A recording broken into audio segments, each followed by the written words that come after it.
pretty straightforward champion, straightforward path as well. It's going to be interesting, though, as far as the all-in as well from OpTic Gaming, because their bottom lane with the Jhin, Tahm, Kench locked into that Xayah is going to have to be a little bit worried. Gnar makes a lot of sense for Dokla, something he's played quite a few times. Not necessarily this split, but towards the end of the spring. And Orianna for Power of Evil, so much more likely to get one of those builds that he so likes to put into the inventory. Yeah, Orianna is the champion that gave him the name for his Smurf account, which is Gnasher's Tooth. Is because he liked to get the auto attacks off with Orianna versus teams that had a lot of frontliners and tanks, just like Mundo and Trundle. So as much as it has become kind of a meme even to him, and he's embraced it, even naming some of his accounts after it, this would be one of the games where he could actually build Gnasher's Tooth on Orianna because of the frontline tanks that they're fighting. However, overall, we want to go over the strategy here with the Nocturne, the Tahm Kench, as well as the Gnar. You want to create split push pressure across the map. You want to spread out the enemies with your Gnar pushing on the Mundo just like Licorice did last game, and then they want to use the Nocturne ultimate as well as the Tahm Kench ultimate to move around the map and be able to pick up those kills and try and spread out the enemy team. Whereas on the other side, Clutch Gaming, they're returning to their tried and true Febiven on Azir, a team fighter that we have not seen in so long. He hasn't played it in summer. And nobody's really played it in the current patch here, so they're actually sticking with a 5-on-5 strategy. Solid frontliners in Mundo and Trundle, and huge DPS looking to scale from the backline. All right, we're about to be on the Rift for our final game of the day. Be sure to hang tight for NALCS tonight. After the games, you can hang out with some of the players, Freak and the analysts, and get your questions in. We're about to see Clutch and OpTic look for a win this week. 1-1 would be better than the 0-2 as both teams failed to find victory yesterday. Yeah, both of them definitely reeling here. And Clutch Gaming, especially considering their ranking coming into this weekend, they were looking at facing Golden Guardians and OpTic Gaming. They would definitely not want to drop both of them in the same weekend here, because at those bottom of the standings, the edge is very thin. OpTic Gaming picking up a couple of wins here. Golden Guardians have already moved up the standings, so the pressure is on, Riv. Out of the base, we'll see who applies it first on the Rift. It's going to be an Infernal Drake first, which might mix things up as we get things going. And the line of scrimmage will be all that begins the game. Nice. 30 seconds until minions Solo. Up to the head. And some accuracy, a little bit of revenge there for Dokla. Now they're both about even. Let's see, Sweeper is actually a Sweeper purchase here on Hakuo. And there's a ward right in front of him. If you look at the mini-map, there was a ward placed in the pixel brush. Hakuo has a Sweeper. I really like to give Sweeper kills to my mid laner, so my mid laner can get level 1 off the first wave. Especially for Azir, definitely go a long way as far as shoring up this matchup here. We'll see if Hakuo holds on to this Sweeper or who he does give it to. I mean, he's in the bottom lane. Maybe he just give it to his bottom lane partner there, Apollo. Maybe a little bit more selfish. Power of Evil hanging out. Oh, Febiven wants it. Ah, too slow, buddy. Rude. Well, they're still going for the invade, actually. They walk right over the ward, kill it, and that's got to give OpTic a little bit of pause here. No, not going to finish up with it. See what the start over on Wolves was. Actually, Big Well, Wolf. it's the blue buff start here. Invade from Clutch Gaming. They did the double invade, and they've taken away this blue buff. Level 2 for Power of Evil as he smited away Large Wolf from Acadian. They shared that camp. Nice guys down there. Jungle is just too full nowadays, Riv. There's a lot of people want their hands in the pot, man. All right, and we have another rush down to a possible level 2 gank, but because that minion moved up and Apollo backed off, Acadian not going to go for the rush level 2 like we saw in last game. But yeah, whenever you are a Smite mid laner, you always want to start one of the camps. Typically it's been Raptors, but everyone's been invading for those. So that's why we see a lot of these invades. You saw CG there move up to behind the red buff. They weren't just looking at the red buff for the invade, they were also looking at the Raptor camp. And speaking of looking, they're okay. Another counter invade here as the answer from OpTic, knowing that their blue side was already counter jungled. They're making sure Acadian isn't left out to dry, doesn't get 3 camped. And he's going to be able to get the blue and the Gromp on this side of the map, basically just splitting the map in pressure, which does have an effect on a Gnar Mundo matchup early, as Lyra would have another option to continue. Yeah, there was a slight smite mid laner, buddy. And he already took that. That's why Power of Evil has this experience lead. Not a terrible thing. Frozen Domain down, so it'll be a slow clear on Gromp. Does a little bit more damage to you, but Trundle is fine. Still has smite up to get himself out. And all of this switcheroo kind of doesn't put the junglers at any position to get a good gank in to start things off. We saw Acadian look, but just went for Scuttle as Lyra hovers topside. So there is a ward for Dokla, but even so, Mundo's applying permanent slows to him now. Oh, hello. It's just, what are you trying to do? Nothing? It looks like they're actually going to stay on Dokla for a moment here, taking quite a few hits. Paz, what are you doing? Goes down for first blood. That's going to be tough, as he just kind of figured he was dead to rights. So that teleport, I believe, must have been arrows from the bottom lane, and it might have been communication there. It looked like good communication from Clutch to tell them they were going to stop it, because no hesitation from Lyra. He's like, what teleport? I don't care. He continues right on. Oh yeah, I can see on the mini map, Rakan made the move, so it was an interrupt there. Arrow is trying to teleport, but good job there. Hakuo communicates to his team before this happens. He said, hey, this guy's teleporting, but don't worry, I got it. Walks right up, gets the edge of the knockup, and Arrow sees it on his screen as well, so proper reaction there is to cancel. Yeah. That makes the what are you doing much more clear. I thought it was just the, hey, we're taunting you with this teleport. Dokla knows to get out. That's why everyone stressed so much, you know, communication at every stage in the game. Yeah. You know, keeping the communication very clear and concise means the difference between, you know, committing to fights, pulling off kills like that. And as he said, can change the early game. Acadian with a creative gank route here to repeat gank this Mundo. Gets the slow on, they hit the first one, hyper tags, and he's gonna get the fear down, knowing the flash is down, and secures the kill onto solo for OpTic Dokla. I love to see stuff like that, where he's willing to burn his flash to get past the vision, because he knows that this ward right there will give Solo overconfidence, knowing that, oh yeah, I got my ward here, there's no way this guy can sneak in, right? Well, Acadian is willing to flash over the back of that Baron pit and make his way in. So good answer there for Acadian to, you know, get a little bit back for his top laner. We'll take another look at it, but you know, not much else to explain.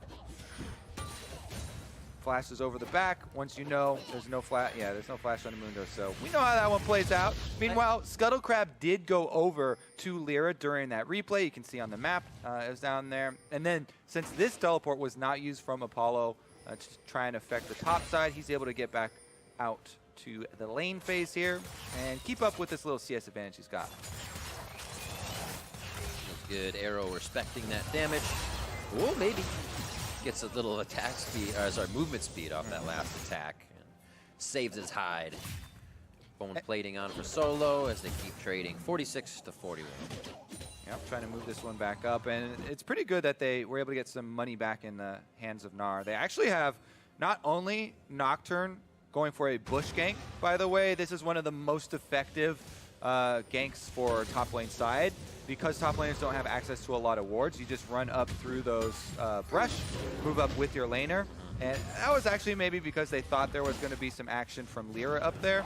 But Acadian did show on those minions, and that's going to give Lyra the opportunity to get an early Infernal Drake. So this time around, that wraparound little gank from Acadian through the brush doesn't really threaten the dive. It doesn't do anything except give the information over to Clutch Gaming and allow them a very powerful Drake pickup here. Nice and easy. Grabbing the honey fruit on the way out. We see items in the mid lane on the skirmishers. So it looks like they're trying to get a little fighting down. Power of Evil as well says, let's go toe to toe. I'll smite you down. I really do like when the mid laners actually go for the jungle item completions. Challenging Smite is insanely strong. The damage reduction as well as true damage you're going to be able to get when people are trying to dive onto you and you're going for the 2v2 skirmish situations. You know, a lot of the mid laners will just stick on the talisman or something like that, so they don't spend money into the jungle item. But even upgrading your jungle item, those things are made to be super gold efficient because junglers are kind of a low economy role. So taking advantage of that, I think, is a good idea here from Power of Evil. Plus, you're going to be able to get the passive bonuses off of completing your jungle item. So already here, Yeah, you just did. just 8 minutes into the game a little bit, able to get the runic echoes, and that does give you a lot of mana off of camps when you do go for those camps as well. I've been wondering. He's 79 to 76, which is evened out, and Acadian continues to take his Raptors. It seems like they have it more so for the fight, for the objectives when they come up, as opposed to we've seen the mid lane smites always taking Raptors like a Talon or something.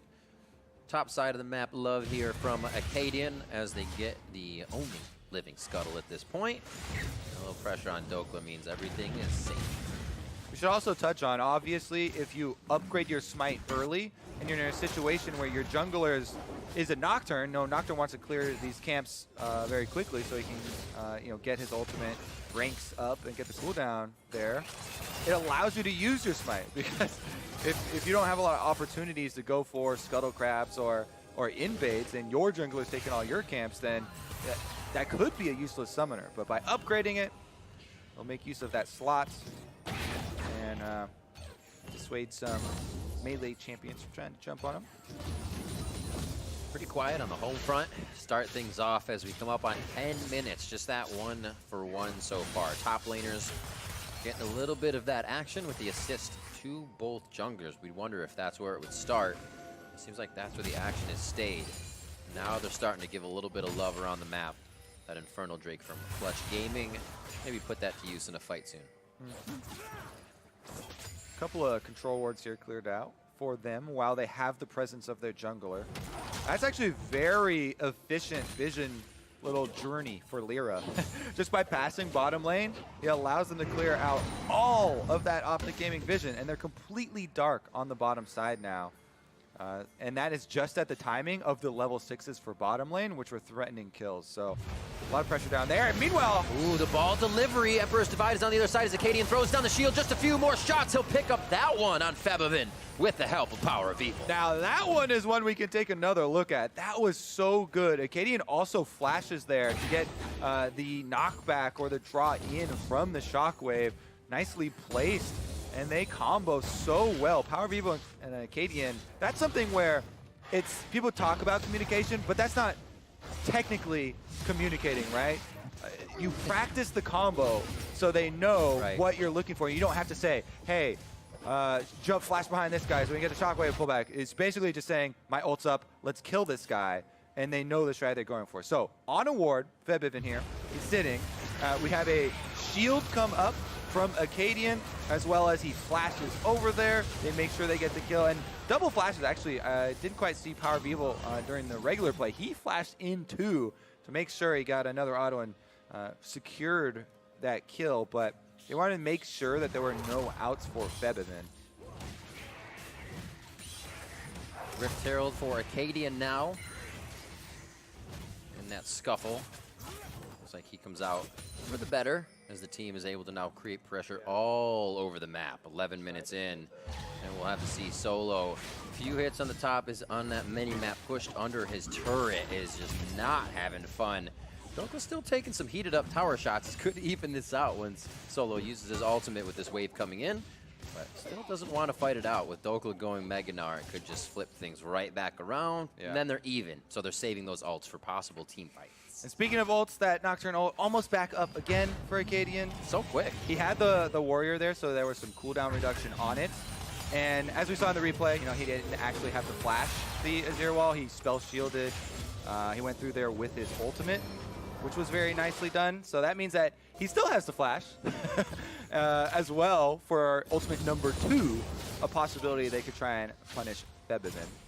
Power of Evil, though, as we said at the end of the replay, he used his to get into range. So whenever you see that even offensively used flashes, it's a possibility you could try and attack from the opposing side. It's actually something that was pretty impressive because one of the biggest things with Orianna is losing the distance of that command protect. While it does give you more range, Power of Evil knew it was just on the cusp of being broken. So Smart play there from both of them. As you said, the combination is known by these guys. They're the ones running it. Needlessly large rod for him is right in his back pocket as Acadian mixing his way through the shadows. Yeah, and Not he does have the Rift Shroud active, so your goal basically right now for OpTic is to get the kill with the Nocturne ultimate, and he has his Flash Veil and everything. And then in the lane that you get the kill on, you activate the Rift Shroud, and you try and get multiple charges off, get more than one turret with it because you just killed someone there. Mid lane though, Lyra's ready for a counter gank. They're expecting this play because of the earlier Field first, right through the Emperor's Divide. The damage is unreal! Coming in from the Terrify and the power of Shockwave. Yeah, it's so hard for Azir in that case, right? Because you have to get the spell shield off before you use your ultimate to get the knockback, but he doesn't have any time because he's instantly dead anyway there from Shockwave landing right when the Nocturne comes in with the burst damage. And there you go, Rift Out activated right after they get the kill. They don't protect it though, even though they had 2v1. I really wanted to see them get two. The whole point is you just killed the mid laner, and Trundle's a melee champion. If Power of Evil and Acadian stand there and walk this Rift Herald up, there's no eye damage. Yeah, they can't. He can't get behind the Rift Herald, can't take out the eye. Whatever though. They did the main goal. They got the first turret bonus. They got 2 turrets even with the Gnar taking top side. It is a big deal. I like how much you bring it up. To me it is, Rip. Yeah. To me it is. We'll make the team that always goes in on the second turret. Protect your Rift Heralds. Protect the Rift Herald. 3-1 at 15 minutes coming up on the scoreboard. That's a 2,000 gold lead here coming in, which has shrunk just a little bit with that turret takedown. And Clutch Gaming controlling a little bit of the bot side. We'll see this one more time. And it looked like they were ready to counter. I got it this time. The ult comes in. He's got his spell shield up, so the knockback obviously is not going to get him. And the shockwave was well timed once again, so they got all the burst damage. Boom! Still has his heal as well. He didn't have a chance to even blink in that engage. He'll have flash up for it next time. And you have to consider that ultimate shut down Lyra's vision. That's exactly what the Paranoia does. And he was kind of not realizing what was going on until Febevin was almost dead, too. That's a feels bad, man, sort of situation, too, because they knew it was coming. They had Lyra here. They're like, I've got my control ward down. I'm waiting for the counter gank, Febevin. I'm right here with you, buddy. Don't worry. And then he's like, oh, well, didn't think of that nothing I could really do about it. That's too quick. Well, stopwatches are up now. They may be used. One here on the top side for Solo. Hits it pretty good, giving his ultimate enough time to make him nice and healthy, but he does have to summon or flash the Shockwave. Yeah, stopwatch so important on Mundo, as we kind of went over in the last game. Really well used right there to deny one of the ganks from Acadian. But that being said, this is really on display as why Nocturne was so heavily prized. It still is, even after some of the damage nerfs. He was banned every game today, except for this one. There you go. Meanwhile, some turret trades going on as Clutch Gaming are able to get one back for themselves on the top side, but that still leaves OpTic with all of the outers, to their advantage. Rabadon's almost quickly finished up. Second item for Power of Evil, so he can just start putting down glass cannon attacks. Miss builds where you just hardly put defense to yourself. I love it. And it's slow movement for this next Drake. Will be an Ocean, as 2 have already been grabbed by Clutch Gaming. They have, I'm sorry, they don't have the lead in turrets, but it only means the top or middle one stands for them to take down. We should also comment on Power of Evil's build, or what it looks like he's doing this time around, because it's so fun to keep track of his. It looks like second item Rabadon's here. So what we said about damage before, he's like, you know what? Yes, we're getting as much AP as possible super early on. And Rabadon has the percentage increase for your AP, and the jungle item, as we were going over, is such a gold efficient source of stats. They actually recently buffed the Runic Echoes in a couple patches ago, where now it gives 80 flat ability power. Yeah. And it's so cheap, in addition to giving you that challenging smite, that this is a very, very efficient, just giant numbers AP rush build for Orianna. So PoE is going very, very big here for big burst damage, as well as being able to apply that big shield you were talking about. And if you think about what we just heard from him, being able to activate, being that go button, wanting a Shurelya's on some builds because that's what that effectively does, that's what Oriana's W is. Doesn't have to put it in this build, gets that utility out of one of his favorite champions already, and that is bringing Acadian into the fight immediately. That's a big glowy brain, Riv.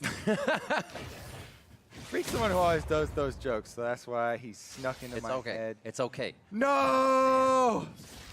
Freak Can't get away Freak from is him. higher ranked than me, so I will accept that. Even when he's on the analyst desk, can't get away from him. Mid lane turret, not going to get too much pressure. They have zero vision on what OpTic is doing here, so they don't want to put themselves in a scary spot. Yeah, Dokko's out of there. Mini Gnar form, just going to hop over the wall. Meanwhile, let's take a look at it. As Clutch Gaming do need to regroup. They've got the Elemental Drakes to their advantage. However, Feathervin here going back to this Azir pick that everyone else kind of dropped very quickly after the last couple patches has been focused, and they're keeping him down. And he's a super hard scaling champion that needs to get, to a couple items and needs time in the fights to actually get off these auto attacks. Yep. So Clutch Gaming really do need to use the rest of their team around him with the Mundo, Trundle, trying to play front line, and try and actually protect this main player, because Power of Evil on the Oriana is OpTic's main player, and he is set up for success.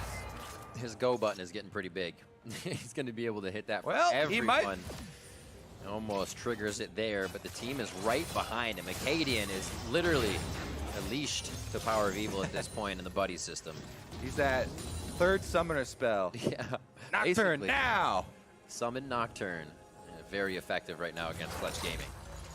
3,200 or 32,000. Oh, there's 34,000. setting up for it. The ball's passed over to Acadian. Looking for a juicy target there in the jungle. Not a whole lot resulting from this fight in the bot lane. Yeah, Dokka does have Berserker Greaves, though. So in addition to, Armor Shred and the Grievous Wounds, he's got the extra attack speed. He is looking to continue his dominance in the side lane, pushing up, keeping turret pressure. And again, as we mentioned in Champ Select, that's what OpTic are trying to use with the long-range Nocturne ultimate and the Tahm Kench possibilities. You push up your side waves, you keep the cross-map pressure, and look for people to pick off. Clutch Gaming on the map now with about 5,000 gold in their inventories to spend across all of their players. They're just holding off this pressure from OpTic, constantly putting down more wards, trying to clear out until they can find kind of those solo backs to put some more items in their inventory. No time for that just yet, as mid lane getting suffocated by OpTic. Arrow getting in that first and last bullet of his. It looks like they'll back off. Yeah, even though Apollo does have teleport on the Xayah, who's up on top side now, it doesn't seem like Clutch would want to rush into anything here. Again, they still want to build up some more items on Azir, have the real crits start to come through for Xayah and build up a little bit more. Even though they had a decent amount of vision setup and defensive wards for themselves. Ocean Drake now going over to OpTic. I'm enjoying watching actually how much money everybody has right now, because if they were to win a fight on the side of Clutch, spending 2,000 plus gold, we actually just had Feathervin buy something, escalates these fights even more. Here it looks like they'll be able to get in and buy already, so everything I'm saying kind of fizzles out, and they'll be able to test the damage with their core items they were looking to have before getting into that Baron fight. Scuttle grab here from Big, possibly. It's going to be slow going. Tahm Kench is great because he can actually deliver Scuttle money to one of your carries. There we go. You don't say. Send it right over to PoE, who is going super hard carry mode this time, by the way. Oh, yeah. I think You heard the criticism last time where he was like, yeah, I feel like I have to do so much for my team. I got to get speed, I got to get vision, I got to do everything. Now he's like, you know what? Full AP, I was actually full damage. Joke and say get a Void Staff next, but I thought he was going to put maybe an Orb or a Ludens in there for the middle ground, but we're already getting to that 25-30 minutes, so I guess Void Staff. Put it in. All right. pushing up the side waves. Look at the mini-map here. Top wave pushing. Bottom lane, they've got Dokla on solo. Now all that's left to get the mid lane going. Lasagnas for Acadian as well, thrown into his inventory before he finishes up those boots. He knows his ultimate's going to get him where he needs to be. He just needs the safety of Power of Evil and the team to get there. And you got to remember, there's quite a few semi-globals here. Tom Kench gives someone another semi-global, so they can also follow Acadian if he goes too deep. Yeah, that stopwatch active is so useful for Nocturne, because usually it's a one-way ticket. Paranoia in, you kill your target, but you feel like eventually you're going to go down because you're so squishy.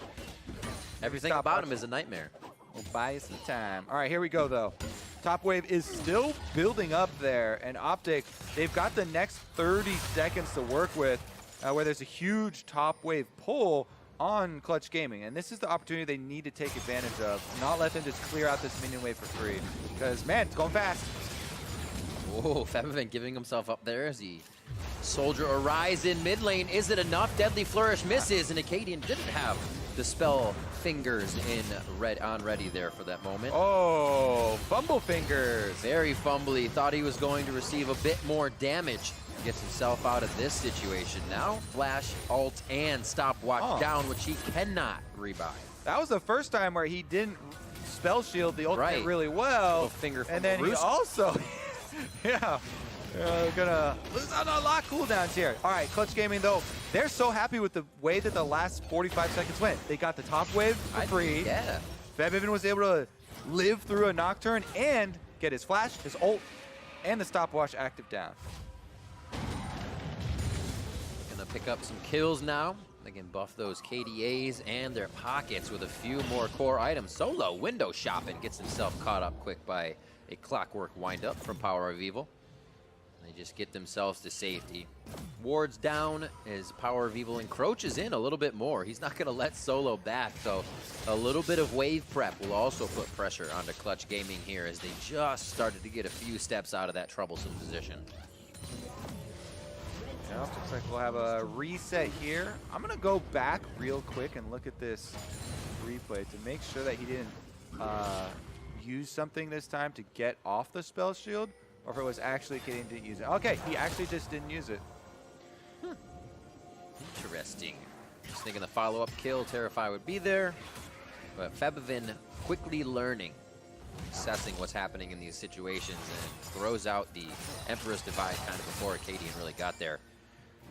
Cleared waves in mid. Bot was just taken away by Acadian, so get some new items for him as he heads back out with his ultimate back up once again, and a few wards on the bot side that could make those useful. Okay, Knight's Vow completed here for Lyra, so he can give the extra damage soaking, basically, since they just are trying to keep their backline carries alive in a 5v5 situation. Well, Clutch Gaming have been playing the long game here. They've got their double items at least. Morella and Namacon now for Febvin completed in addition to his Nashor's Tooth. So he can definitely start to be a threat, along with Apollo there on the Dia top side. That stings. Little things like that are what give OpTic the chance to get inside the jungle and put that vision down for Acadian. They start to snuff out the eyes of Clutch Gaming here, and Baron becomes even a little more scary as they can jockey for position and just turn on the fight like that.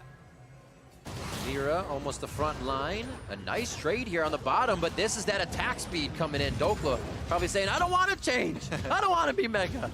He lists out on the kill because he has to transform, but he'll still have great pressure on the lane. Yep, trying to get the Grievous Wounds applied to Solo as well. The ultimate was burned, so he's got to be very careful now. The rest of OpTic, though, just camping on these control wards, daring Clutch Gaming to step over by the Baron. And you really got to watch out for this shockwave coming from the Nocturne. Backline should be ready. Nice. Apollo does have his ultimate available on Xayah. What is next? Few champions, or I should say players with 1,000 gold or so in inventories, but not enough to really go back and make an impact by just yet, which is why we're seeing this milling about on the Rift. A possible fight over a ward. Baron hits maybe just to get some damage onto Power of Evil. You can see the pillar would have activated that damage if he was still in the pit. So everybody's trying to get a little something without committing too much here. You can get very strenuous at this point. You don't want to be the one to mess up. There's the hits coming in. Paranoia on to Solo now, and he is not solo. 2 more members of the team there.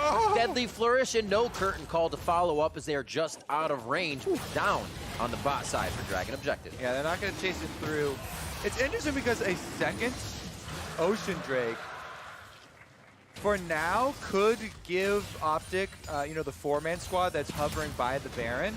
It will give them more options as far as actually starting up the Baron when they're threatening around there. Instead of just hovering on the control wards, they can actually start it up and regenerate due to the double Ocean Drakes stacking and have a bit more threat as far as, you know, are we actually going to go for the objective for enforcing Clutch Gaming to be honest and keep up their vision control. Stopwatch and Last Whisper for Doklia. 2,000 to spend and has that Blade of the Rune King and Black Cleaver to start just tearing Solo apart. See if he can get to these team fights away from Dokla. Participate with a few of those because if Dokla's not there, I don't think Solo's going to be going down too quick in these fights. Power of Evil slowly waltzing out, but has a bit of a sixth sense. We'll see how well it treats him. Yeah. Nobody's surprised here. everyone. The Acadian just hatching that ward. All right. Back up. That was a funny standoff. In the end, no blood drawn, and we still have the same situation, though. Control wards all around this Baron, and OpTic will threaten it. A couple of them have been turned off right now for Clutch. Another one in the back of the Baron pit, and they have a few around. But again, Ocean Drake will allow them to regenerate. Don't touch it. Ha! Already had the vision. This is what you were talking about, Kobe. Now they feel very good to sit around this position. Also, the Ocean Drakes make Dokla such more bigger nuisance against Solo, who's healing up quite nicely with his Warmogs now. Every little thing playing in favor of OpTic. But Clutch Gaming has that turnaround team fight. They have that Azir that can just start shredding through, as you said, this back line. But can they find it? OpTic starts up Baron. Okay, no vision here for Clutch. They don't have anything inside, but the Baron's not going down too quickly. I think at this point, Clutch is like, they're not going to do it if we just step forward, but they are being able to get bot lane. So something eventually has to happen for these little back and forths that OpTic is doing. Kind of what Turtle was talking about on the analyst test, though. Even though you have this quick push advantage there with Gnar, it's going to take him so long to actually get inside the base and get inhibitor turret or anything. It's so much about forcing Clutch Gaming into rushing something, right? Rushing into a bad position. Slowly but surely, he's getting some damage on these turrets, and the inhibitor turret is the one that you can't really ignore. If the Gnar starts to get significant damage on this inhibitor turret, then Clutch Gaming really do need to move. He's clearing really fast at this point. Just a few waves. Red buff as well has to be quite a bit troublesome for Solo. It looks like Dokla doesn't like the vision he has. Not knowing where Apollo is makes him back off, but now that puts priority towards the bot side. Arrow teleports in. We'll see if Dokla chooses to join the fight. There's a teleport from Apollo. Slowly, OpTic has been pulling off of each Baron. They want that engage to happen, but only if they can get now Dokla's got to run for the turret. He has to clear his minions as quickly as possible, but Solo's already heading back there, and the Mundo should be able to keep the damage off. So we continue with our stalemate, buddy. Such a game of yo-yoing potential offense and defense. It's like, here it is, and we'll take it back. Don't have enough pressure. When the defense comes through and the attack comes back, somebody will be able to solidify a kill here, and it's going to open up the game quite soon. But nobody feels confident enough to engage. It may just be a split push that pulls off a solo kill here, and then another team is able to move through. Definitely slower than what we were watching last game. Both teams continue to size each other up with no fight. I figure at 4 turrets to 2, you'd see a bit more vision for OpTic between the shorter part of the jungles on top and even bottom side. They have a few in, on the right side of where Febivin would be. So those teleports could be big in a Clutch Gaming retreat, but you need a reason for him to retreat. Even with the Tahm Kench Nocturne combination, Right, you're there in a minute, a second. OpTic have not been able to keep up the pressure and force Clutch Gaming. They've been farming at their turrets here without any real pressure, and that is exactly what they want. Infinity Edges are now coming in for both marksmen. Already one half of the death cap possibility here for Febivin. I mean, it's just one needs to large right now, so he can turn it into whatever he wants, but there it is. Gets the big buy. And now he's got the 3-item spike here for the big later game carry. Plenty of options available too, because he still has his stopwatch. That is going down quite slow at this point. Down to about half HP. Lyra just over the wall. Here's one ward. Would have to flash into the pit if he wants the smite fight. 15 they're committed. for junglers. Goes in. Acadian gets the smite, and now it's going to be bad for Lyra as his flash was used to get in with no safety. Battle dance! Almost just in time. Apollo takes quite a bit of damage from that shockwave, but he does get the Featherstorm back, and he gets a kill for himself onto Big.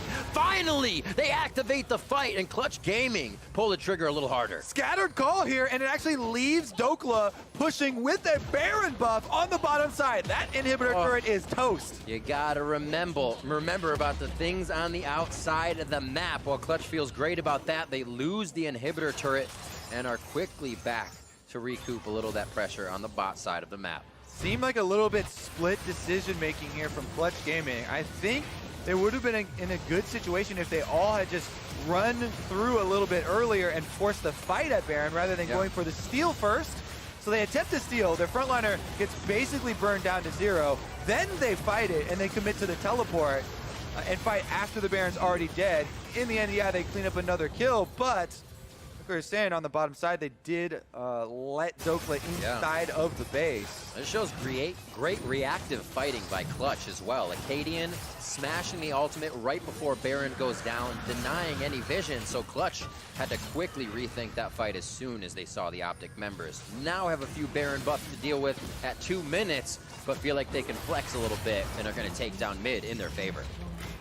This is definitely going to be an interesting Baron power play to evaluate, as OpTic actually got quite a bit. Let's see here, though. Clutch, outer turret finally down there. They got some gold back for themselves. And again, they're scaling up for their 5-on-5 front to back. The stone plates are actually very big buys for the tanks, too, later on in the game. Another one coming in. Now that Lyra does have that in addition to solo, both frontliners are going to be able to put up some pretty big defense there. Smart play from Dokla as well in his build of defense, not making sure, I should say making sure that Lyra isn't getting too much out of Subjugate from him. Might still have a little bit of that Meganar love when he gets the ult down. As wards are being cleared out here, face to face. You're gonna let a support do that to you? 2-0-2 Acadian, he knows he's stronger. They're just waiting for the perfect engage. A mid-turret down to about 20% HP. Febivin being kind of the only lonely that can really clear here unless they have Apollo to help. Meanwhile, Power of Evil, 4 members are making their way towards this Orianna. Ooh. Dissonance, that's his speed. Oh, good shutdown of vision. The paranoia is not necessary for everything that OpTic need, but it does allow them to keep the pressure on the map. Yeah, there you go for OpTic. They're able to use their globals now finally to get 2 turrets with the assistance of Baron buff. Power of Evil still on top side too, so there's another turret that they can pressure. I just realized how menacing Dokla has actually been. 407 CS to 346. A great shockwave, almost a solo kill onto Apollo. He's forced to Featherstorm, and Power of Evil is just soaking all of this damage. The man knows how to build. The man knows how to buy, and he turns Clutch Gaming away from the fight. Yeah, full AP Orianna with challenging smite as well. I said glass cannon earlier. He must, I don't even know. All right. Strong glass. Dokla now, though, in his own 1v3. He's got that Blade of the Rune King. He can definitely play a little bit here, dancing left and right. The damage on to Hakuo on the backside. Meganar comes in, sweeps him back against the wall, and now he's got a bit of distance. Cleaver hits a minion as the soldiers aren't close enough. Wallet back. He's going to be changing. Oh, he doesn't make it over the wall. This could be big. Doink! And OpTic are on the next turn. And now he's turned small. Yeah, OpTic doing a whole bunch of work during that mayhem in the bot side as it takes 2 to drop Dokla, as big as he is this far into the game.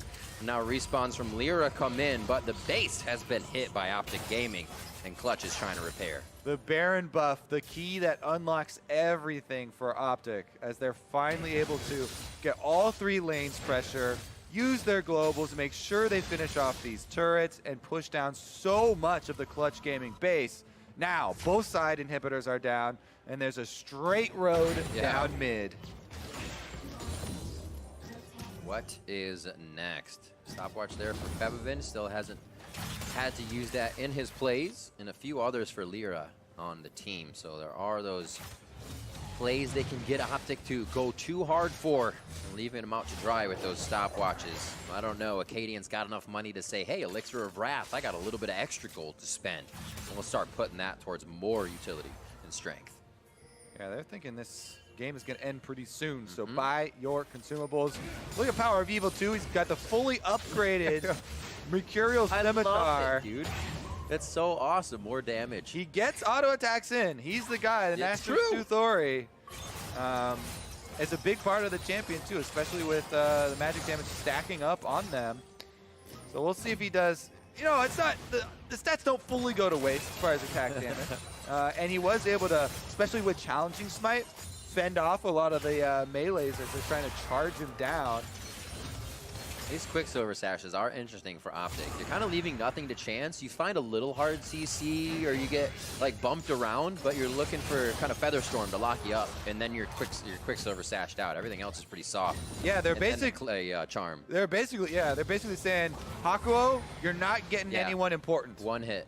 That's all you get. All of them have the QSSs. Plus, for good measure, we got a Tom Kench as well. It just makes it makes a Rakan's job so difficult. So the engage from Clutch Gaming, it has so little chance of the first engage succeeding. They will have to have kind of multiple waves of pressure within a single team fight to get anyone down. And they're just so far behind right now that it's really hard to pull off because there's a lot of damage on OpTic, and they're not going to give you the time to pull that off. They have about 7 denials, including Tom Kench, the Quicksilvers, and the GAs now on their side. Clutch Gaming is going to have a very long duration fight if they want to get through all of the health bars of OpTic. Dokla going to go ahead and spread Clutch Gaming thin once again as Solo meets him on the bot side of the map for a 4v4 party up at Baron that just spawned. Yep, Clutch are just going to have to rush into it. They don't have any options because their inhibitors are down, so time's working against them. Also communicating with Dokla. How is that lane going? Are you winning the matchup? Are you pushed out? Where is your pressure? As this is touch and go right now. Clutch Gaming could just as well be inside the base. They have minions that have not been stopped coming down mid lane, and these turrets would fall rather fast. Hakuo here.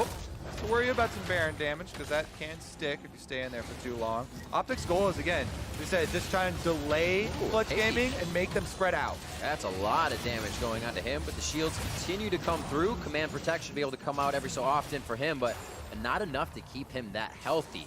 Maybe they're tempting in the GA as well. Dokla knows he's pretty strong on the fight. If they can get Lyra, they could probably delete him very fast, even with Subjugate on. Hakuo is just behind him. Dokla feels good to possibly get that Guardian Angel down, but he doesn't even have to waste it. The solo kill onto Solo. And now Apollo's gonna try his hand. He can be stopped up and slowed down from really reaching Dokla in the entirety of the fight. There's a few shots. Dokla's gonna run him around as he takes the long way around. And now it's gonna be a ring around the rosy. A few more hyper shots. Remember the GA to come through, but this is all tempting for Clutch Gaming as it's gonna be OpTic picking up the Baron. Yeah, and it's going to be Clutch Gaming looking to pick up the Elder Dragon here. 3 Elder Drake that makes him quite powerful. nearsighted for the Trundle, and it might be too near because they're the opponents. Lyra goes down as soon as they get that strength, and Febiven's going to try to grab his blue so he can keep the soldiers up and coming. This is huge now. 50 seconds onto Lyra. It's going to actually be a back for OpTic, so they get a little breathing room. Yeah, interesting late game scenario here as the inhibitors are responding for Clutch Gaming, and this Elder Dragon buff is a 3-elemental Elder Dragon, so this is going to give them a decent amount of power and another shot at winning a team fight inside their base. Yes, Lyra's down for 30 seconds. Dokla's only down for another 16, and he has teleport, so OpTic can still use the Baron to push on up and then have Dokla teleport there for a small window to try and get the inhibitors back down. They would want to go for these exposed inhibitors on the sides first, because it's so much easier. Even though Azir turrets can be raised, those are weaker than the regular turrets. They smack the Sun Disc down immediately. Get it out of here. Looks like Arrow and Big. Buddy system for them is stay together. Dokla and Acadian doing a slow roam. And they've left Power of Evil by himself. The one without the TP is they figure if they're going to go for it, he'll be able to rotate quickly to that mid. Decent vision from Clutch, or a few pink wards, staying unprotected but still allowing them to see OpTic move through the jungle. It's going to be about that next Baron, Kobe.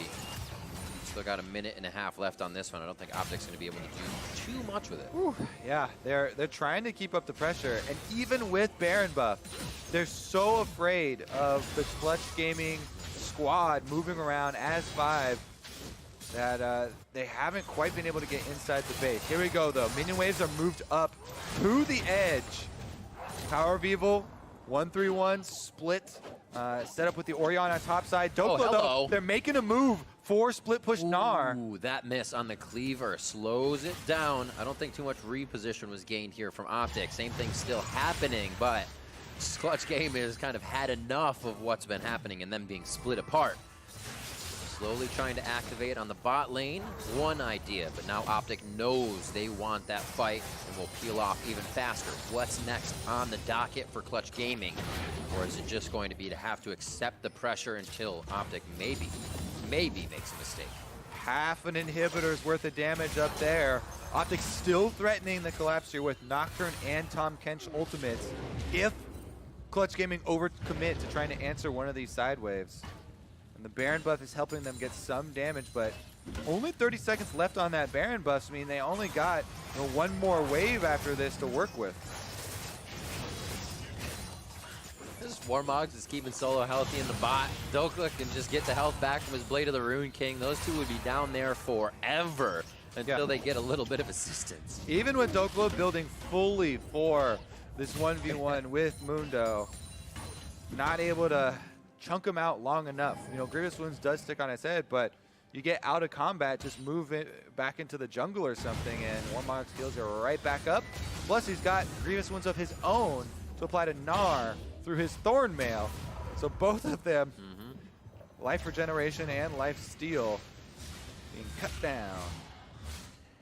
Man, support's trying to be as frugal as they can. Like 2,000 gold behind the junglers and just putting together these pieced items. Shirelia's Reverie finally coming in for a little more engage. And those Quicksilvers and Knight's Vow we saw before as well. 700 gold on Big, so not too much to buy just yet for him. But it is that idea, what's next? What's going to actually help? And I think what Clutch might want to do is activate a false fight. Find a way to get those Quicksilvers down, but not take it right away, and then find that fight right after. So much easier said than done when the team just runs away from everything you're trying to initiate. Yeah, especially when OpTic's still sticking to the split push.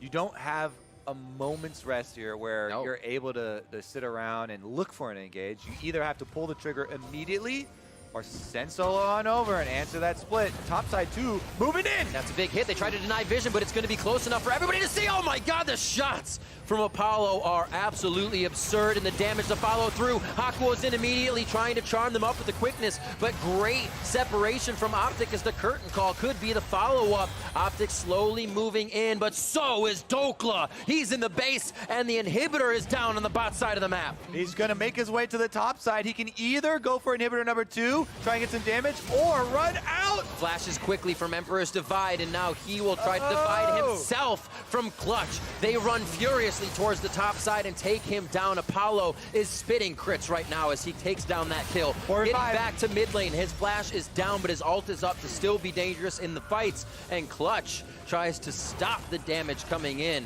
from OpTic. Ring around the rosy, Riv. Dokla's able to get an inhibitor on his way out. He does die and burn the flash, but this is what, once you get to super late game, the matchups always look like when one team with the split advantage and the other team trying to 5-on-5 with you know, their standard tanks here. They're just chasing them all around as 5 members, and even though they found Acadian, they burned the Guardian Angel, OpTic were trying to stop their backs and delay them from getting back to their base and allow Dokla to take down one inhibitor. One inhibitor, though, is solvable. That's not a huge issue for them. One line of super minions.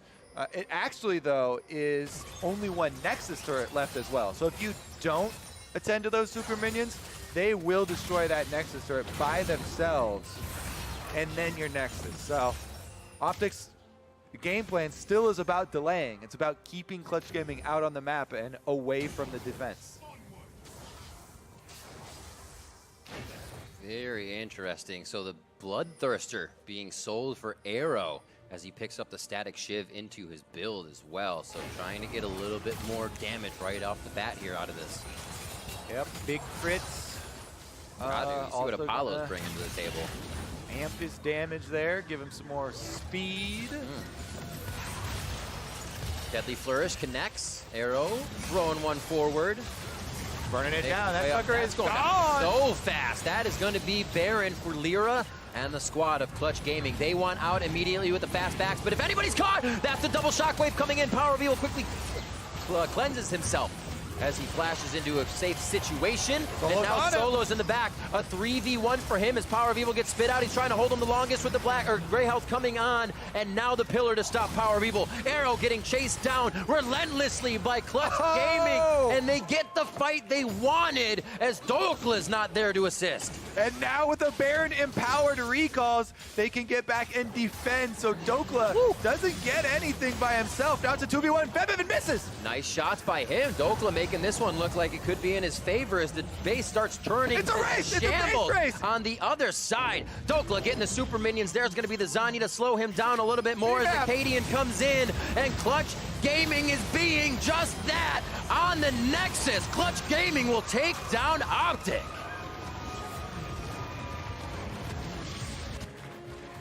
What a backs against the wall game for Clutch to come out swinging after tempering the damage of OpTic so much from lane to lane and weathering the split.